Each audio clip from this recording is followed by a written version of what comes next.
ગાંધીનગર મહાનગરપાલિકા વિસ્તારમાં આવેલ રાંધેજા ગામ ખાતે વિકસિત ભારત સંકલ્પ યાત્રા પહોંચી હતી। મંત્રી મુકેશભાઈ પટેલ હાજર રહ્યા હતા। મંત્રી મુકેશભાઈ પટેલે જણાવ્યું હતું કે વધુમાં વધુ લોકો આ યોજનાનો લાભ લે તેમજ વડાપ્રધાન નરેન્દ્ર મોદી નાના માણસો સુધી તમામ યોજનાઓ પહોંચાડે તે માટે સરકાર કામ કરી રહી છે।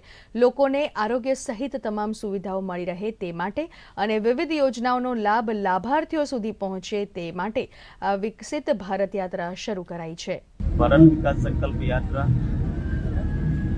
22 નવેમ્બરથી શરૂ કરીને 26મી જાન્યુઆરી સુધી ચાલવાની છે। ત્યારે સમગ્ર દેશની અંદર દરેક ગામ જઈને ભારત સંકલ્પ યાત્રા જે નરેન્દ્રભાઈ મોદી સાહેબે જે યોજના જે બનાવી છે, કેન્દ્ર સરકારની યોજના બનાવી છે, એ મહત્તમ યોજનાનો લાભ ગામના લાભાર્થી સુધી પહોંચે એ મુખ્ય આશય છે।